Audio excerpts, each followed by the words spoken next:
하나님 말씀 누가복음 2장 7절부터 11절까지 말씀입니다. 한 절씩 교독하겠습니다.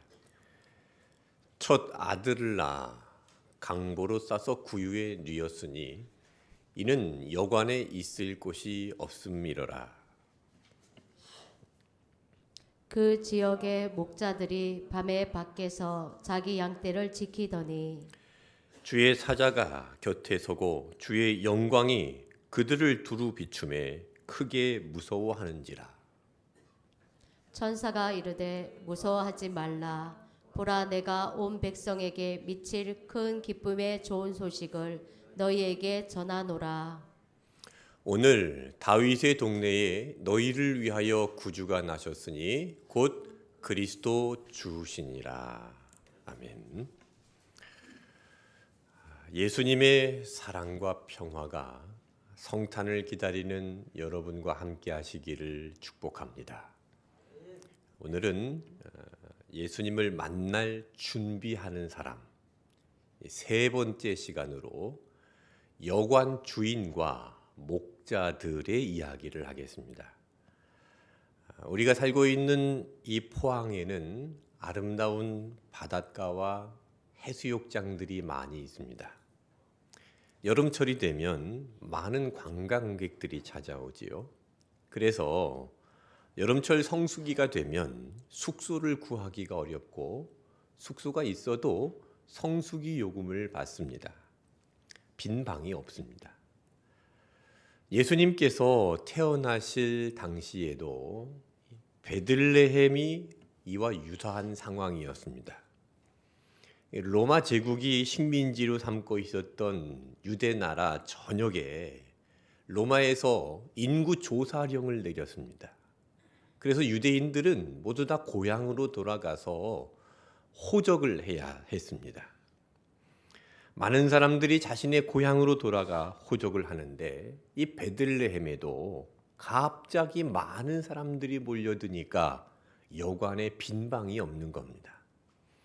자, 누가복음 2장 7절을 읽어보겠습니다. 첫 아들을 낳아 강보로 싸서 구유에 뉘었으니 이는 여관에 있을 곳이 없음이러라. 요셉과 마리아가 아들 예수님을 낳았는데 여관에는 있을 곳이 없어서 빈 방이 없어서 마구간에서 출산을 했습니다. 그리고 아기를 강보로 싸서 말 구유에 뉘었습니다. 여기서 우리가 생각해 볼 것은 여관 주인을 한번 생각해 보겠습니다. 베들레헴은 한적한 시골 마을입니다. 여관 사업을 하기에는 좋은 곳은 아닙니다. 여러분 호텔이나 펜션이 주로 어디에 있습니까?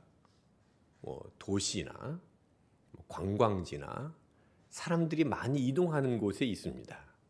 저기 시골 마을에다가 호텔을 짓지는 않죠. 베들레헴 여관은 이 시골 마을의 한적한 곳에 있는 작은 여관입니다. 그리고 평상시에는 손님이 없습니다. 그러다가 로마에서 인구 조사령을 내리니까 이제 유대인들이 다들 고향으로 돌아가고 이 베들레헴에도 많은 사람들이 갑자기 밀어닥쳤습니다. 그 좁은 마을에 많은 사람들이 모이게 되니까 여관은 만원이 되겠죠. 여관 주인은 신났습니다. 여관 주인의 입장에서는 성수기입니다. 물 들어올 때 노저우라고 이때 여관에 성수기 요금도 받고 손님이 나가면 빨리 청소하고 다음 손님도 받고 팁을 주면서 좋은 방을 요구하는 귀빈들도 유치해야 되고 정신이 없습니다. 여관 주인에게는 기회가 찾아온 겁니다. 많은 돈을 벌 수 있는 기회가 찾아왔습니다. 그런 기회가 찾아오면 잡아야 되겠지요. 성공할 기회가 오면 그 기회를 잡아야 됩니다. 여관 주인은 그 기회를 만나서 열심히 부지런히 일을 합니다. 그러나 여관 주인은 예수님께 방을 제공할 기회를 놓치고 말았습니다. 예수님의 탄생과 관련하여서 역사적인 그 순간에 참여할 수 있는 기회를 놓친 겁니다.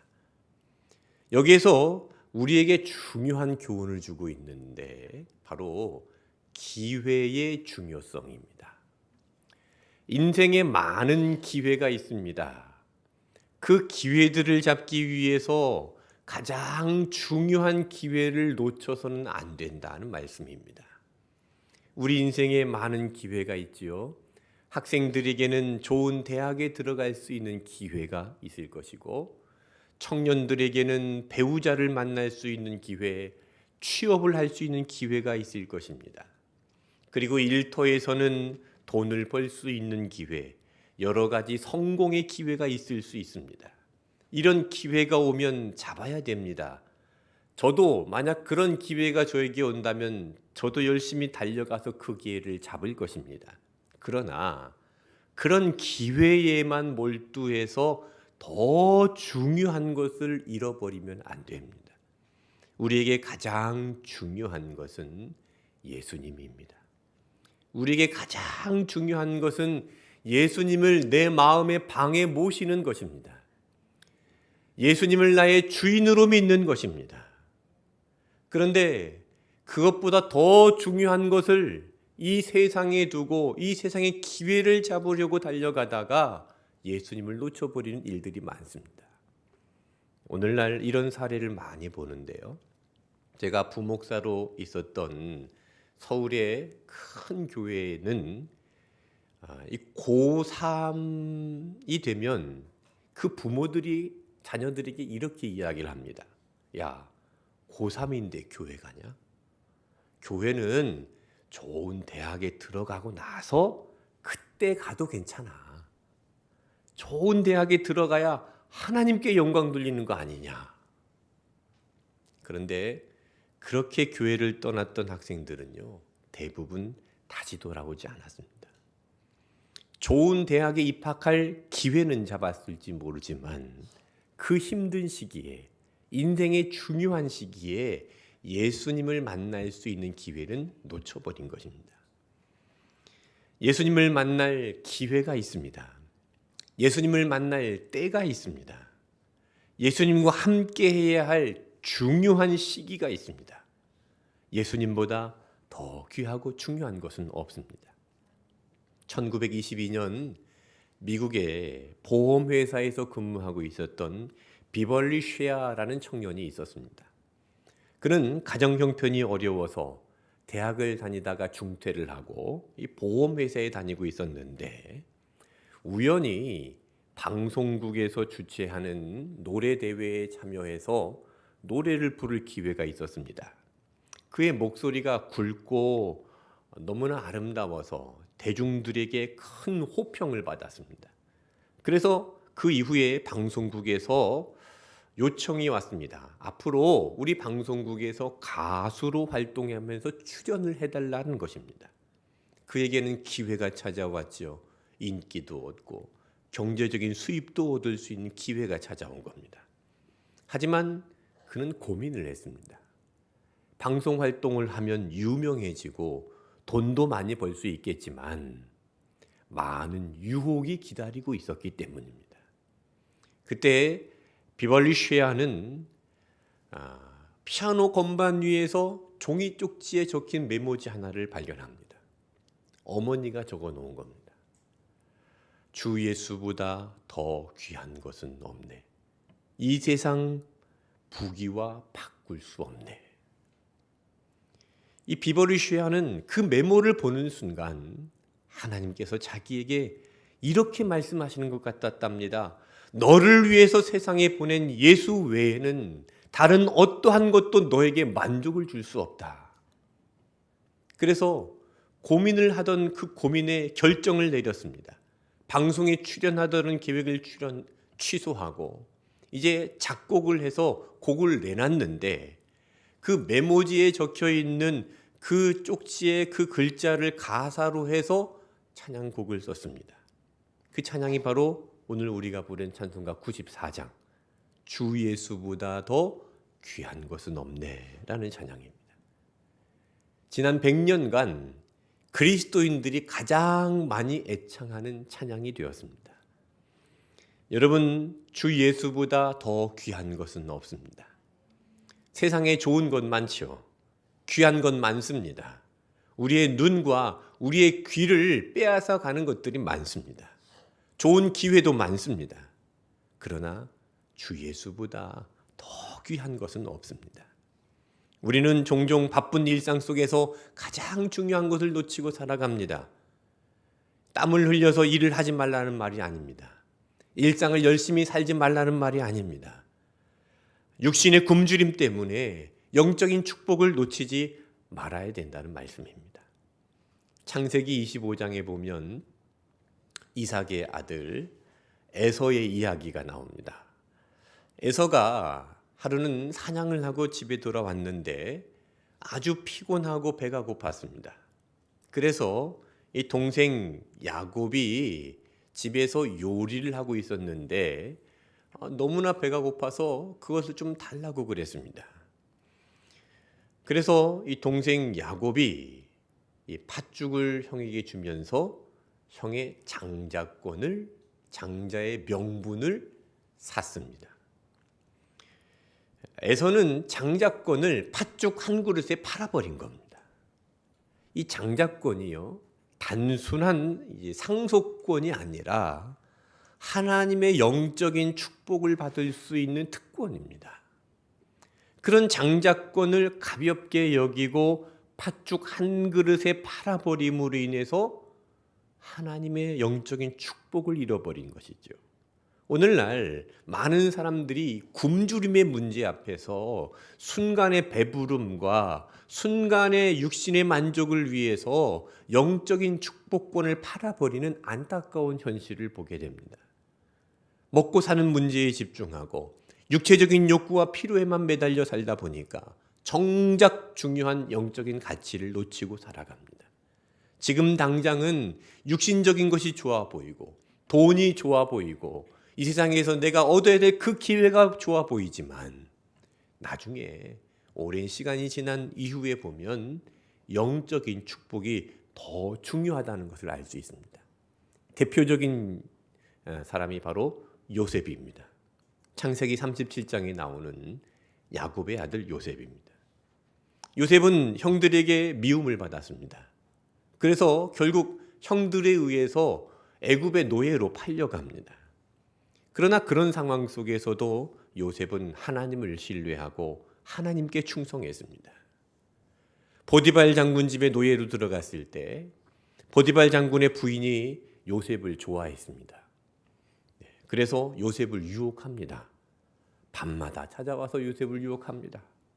만약 여기서 요셉이 나도 외로운데 잘됐다, 이렇게 종살이 하는 것도 참 고달프고 억울한데 혈기왕성한 요셉이 사모님 감사합니다 하고 넘어가 버렸으면 어떻게 됐을까요?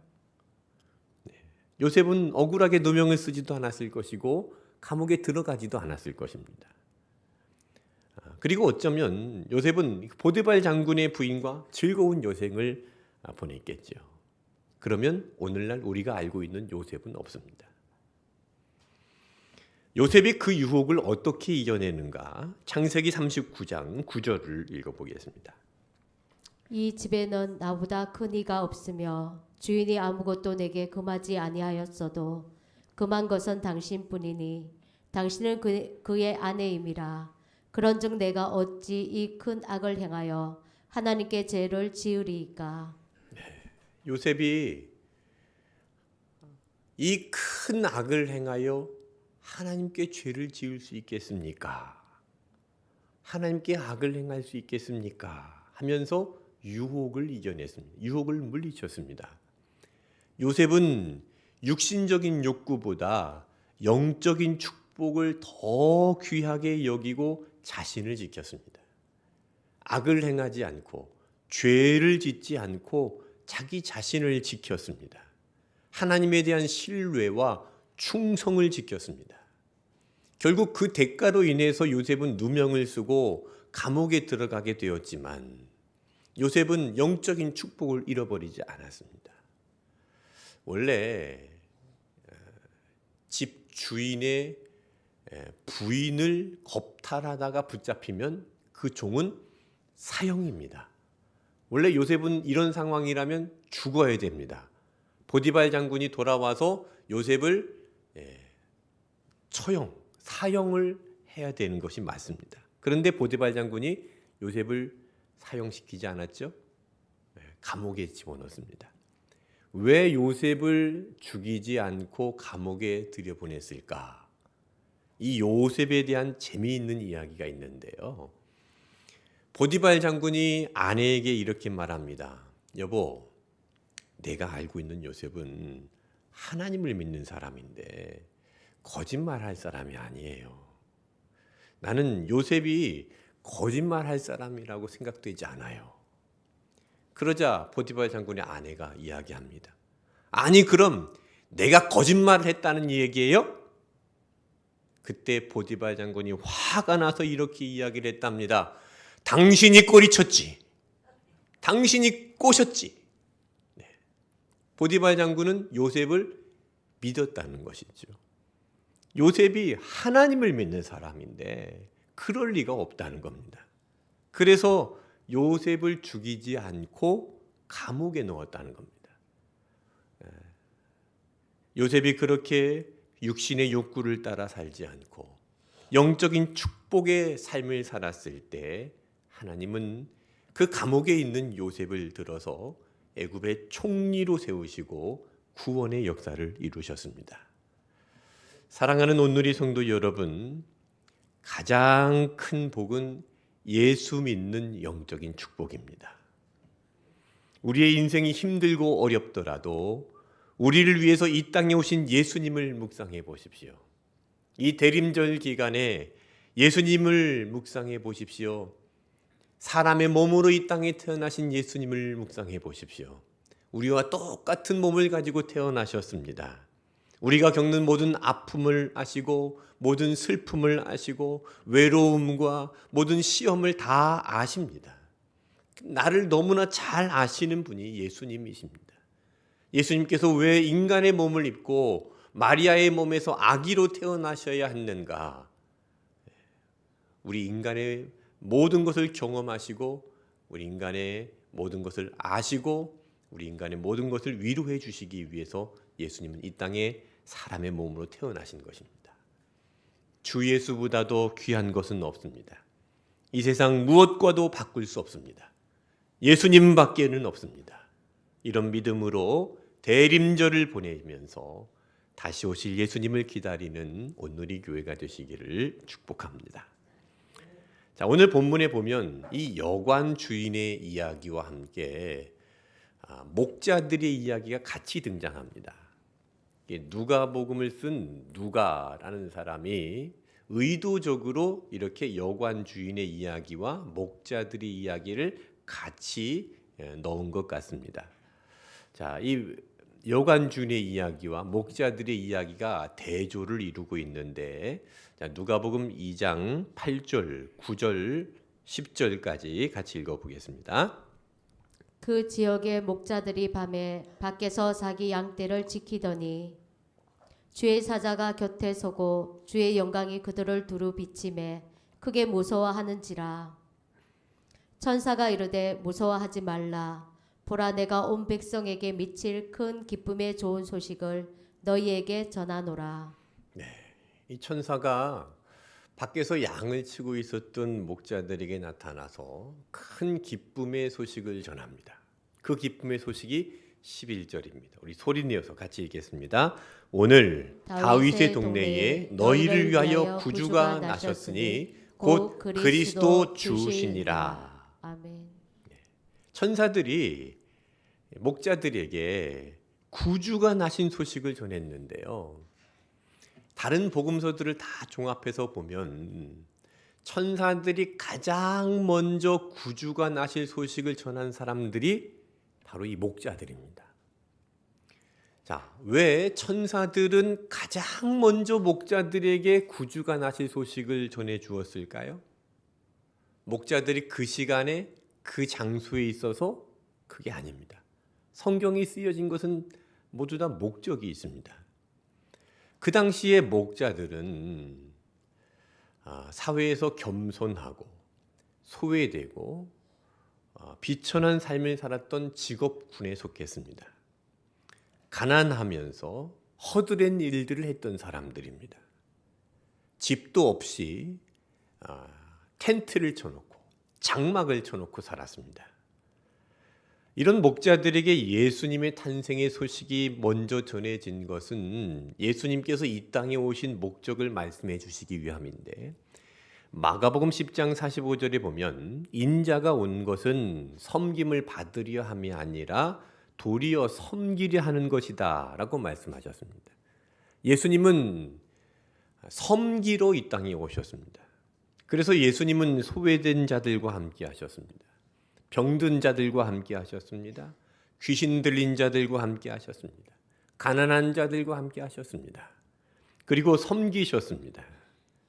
그래서 아주 비천한 삶을 살고 있었던 목자들에게 가장 먼저 예수님의 탄생의 소식이 전해지게 되었던 것이죠. 자, 그러면 여기서 우리가 주목해 볼 것은 그 사람들은 왜 목자의 삶을 살고 있었는가 하는 것입니다. 다른 여러 직업도 많았을 것이고 다른 할 일도 많았을 터인데 그들은 왜 들에서 양을 치는 목자의 일을 하고 있었을까? 왜 집도 짓지 않고 그렇게 장막을 쳐놓고 그렇게 힘들고 어려운 삶을 살고 있었을까 하는 것입니다. 이 목자들이 역사에는 어떤 역사, 어떤 사연이 있었을까요? 자, 그들이 할 일이 없어서 목자가 된 것이 아닙니다. 이 목자들의 역사적인 배경과 그들의 삶의 철학을 좀 살펴봐야 되는데, 목자들이 살고 있던 그 지역이 베탁게렘이라는 곳인데요. 이곳은 아주 특별한 사연이 있는 지역입니다. 우리 포항에서 안강으로 가다 보면 양동마을이 있죠. 이 양동마을은 역사가 깊은 마을입니다. 유네스코 세계문화유산으로 등재되기도 했는데 이 조선시대부터 학자들, 정치가들이 많이 나왔고 그 후손들이 지금까지 대를 이어서 600년 동안 전통을 이어가고 있는 마을입니다. 이 조상들의 그 철학과 정신을 이어받아서 지금도 아주 훌륭한 인재들이 많이 나오고 있다고 합니다. 이렇듯이 베탁게렘이라는 지역, 그 마을도 조상 때로부터 내려오는 삶의 철학, 원칙이 있었습니다. 그들에게 어떤 원칙이 있었는가? 자, 예레미야서를 보겠습니다. 예레미야 35장 6절, 7절을 읽어보겠습니다. 그들이 이르되 우리는 포도주를 마시지 아니하겠노라. 레갑의 아들 우리 선조 요나답이 우리에게 명령하여 이르기를 너희와 너희 자손은 영원히 포도주를 마시지 말며 너희가 집도 짓지 말며 파종도 하지 말며 포도원을 소유하지 말고 너희는 평생 동안 장막에 살아라. 그리하면 너희가 머물러 사는 땅에서 너희 생명이 길리라. 네. 자, 이 예레미야 35장 6절과 7절 말씀에 보면 레갑의 후손들이 지켜야 될 서원 세 가지가 나오는데요. 자, 첫 번째는 6절 말씀 후반절에 있는 것처럼 영원히 포도주를 마시지 않겠다 하는 것이고, 두 번째는 7절을 보시면 집도 짓지 않고 장막에 거하겠다. 그리고 세 번째는요, 파종을 하거나 포도원을 소유하지 않겠다. 이 세 가지를 이제 레갑의 아들 요나답이 서원을 했고 레갑의 후손들이 대대로 지키면서 살았습니다. 자, 왜 이런 서원을 했는가 하면 그 당시에 나라가 흥망성쇠의 위기에 있었을 때 우리 가문은 이 백성들과는 다르게 모범이 되는 삶을 살아야 된다. 저렇게 세속적인 삶을 살면 안 된다. 그래서 세상적인 쾌락과 물질의 안락함을 추구하는 그 사람들과 다르게 우리는 이스라엘 백성들의 모범이 되는 가문이 되어야 된다 하면서 이렇게 서원을 한 겁니다. 그래서 영원히 포도주를 마시지 않겠다. 집도 짓지 않고 장막에 거하겠다. 파종을 하거나 포도주를 소유하지 않겠다. 라고 서원을 했고 그 서원대로 레갑의 후손들은 베타게멜이라는 지역에 살면서 이 서원대로 살았습니다. 그들은 포도주를 마시지 않고 집도 짓지 않고 장막에 거하면서 포도원도 소유하지 않고 가난하고 비천한 삶을 살았습니다. 목자들이 바로 이 레갑의 후손들입니다. 그들은 베타게멜이라는 이 마을에서 대대로 서원을 지키면서 장막을 치고 양을 기르는 목자의 일을 하면서 믿음을 지키고 살았던 것입니다.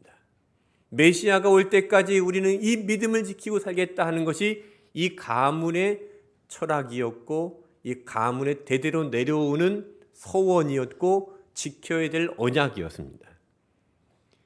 그들은 포도원 농사를 지으면 편안하게 그리고 정착하여 생활하면 돈도 많이 벌고 살 수 있었을 것입니다.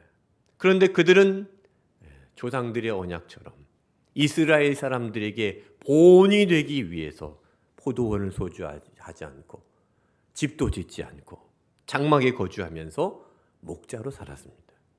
그래서 천사들이 가장 먼저 이 기쁜 소식을 목자들에게 알려준 겁니다. 누가복음 2장 10절 11절 보세요. 천사가 이르되 무서워하지 말라. 보라 내가 온 백성에게 미칠 큰 기쁨의 소식을 너희에게 전하노라. 오늘 다윗의 동네에 너희를 위하여 구주가 나셨으니 곧 그리스도 주시니라. 가장 먼저 목자들에게 이 소식을 알려주었습니다. 천사들이 메시아의 소식을 가장 먼저 알려준 이 목자들이야말로 가장 메시아를 기다렸던 사람들입니다. 그 비천하고 가난한 삶을 이겨내면서 메시아를 기다렸던 사람들입니다. 오늘 본문에 이 여관 주인과 목자들의 이야기를 대조적으로 잘 우리에게 보여주고 있습니다. 여관 주인은 성수기를 맞이해서 갑자기 몰려드는 손님을 받느라 정신이 없었습니다. 목자들은요, 그날 밤에도 깨어 있었습니다. 그 자리를 지키면서 양을 치면서 믿음을 지키면서 하나님의 언약을 따라서 깨어 메시아를 간절히 기다리고 있던 사람들입니다. 여관 주인은 물질의 가치를 따라서 세상의 가치관을 따라갔습니다. 그러나 목자들은 세상의 가치관을 따르지 않고 세상의 가치관에 맞서는 삶으로 메시아를 기다렸습니다. 여관 주인은 자신의 분주함으로 인해서 예수님께 방을 내어드리는 기회를 얻지 못했습니다. 목자들은 메시아를 바라보면서 자신의 마음의 중심의 신앙으로 모시고 힘들고 비천한 삶을 이겨내면서 견뎌왔습니다. 천사들이 메시아의 소식을 가장 먼저 알려준 이 목자들이야말로 가장 메시아를 기다렸던 사람들이었던 것이죠. 그래서 천사들이 가장 먼저 목자들에게 예수님의 탄생의 소식을 알려주신 줄로 믿습니다. 여러분, 예수님께서 다시 오실 때 그 소식을 누구에게 가장 먼저 알려주실까요? 깨어있는 사람들입니다. 세상의 가치관을 거부하면서 세상과 섞이지 않는 거룩함으로 예수님을 기다리는 사람에게 가장 먼저 알려주실 것입니다. 우리는 다시 오실 예수님을 깨어 기다려야 됩니다. 세상의 혼란한 이 분주함 속에서 예수님을 놓치고 사는 여관 주인과 같은 사람들이 아니라 기회를 잡으려고 정신없이 뛰어가는 그런 사람들이 아니라 목자들처럼 지금 나의 삶은 힘들고 어렵고 괴롭지만 믿음을 지키면서 메시아를 기다리는 그런 믿음의 사람이 되어야 할 줄로 믿습니다. 사랑하는 온누리 성도 여러분, 이제 성탄절이 며칠 남지 않았습니다. 예수님의 성탄을 기다리는 이 대림절에 다시 오실 예수님을 기다리는 믿음으로 깨어나십시오. 밤에 자기 양떼를 지키기 위해서 깨어있던 목자들처럼 깨어나십시오. 목자들처럼 메시아를 기다리면서 세상의 가치관에 맞서는 이 세상의 모범이 되는 온누리 교회가 되시기를 축복합니다. 기도하겠습니다. 이 세상을 사랑하시사 독생자를 보내주신 하나님 아버지, 어둠 속에 빛을 비추어 주심을 감사드립니다. 예수님의 탄생 소식을 가장 먼저 알려준 그 목자들과 같이 예수님 다시 오심을 가장 먼저 들을 수 있는 참 믿음의 사람이 되기를 원합니다. 우리 온누리 교회가 이 세상의 가치관을 구별하는 믿음으로 깨어있는 교회가 되게 하여 주시고, 예수님 다시 오심을 기다리는 모범적인 교회가 되게 하여 주시옵소서. 끝까지 예수님 다시 오실 때까지 믿음으로 살게 하여 주시옵소서. 예수님의 이름으로 기도하옵나이다. 아멘.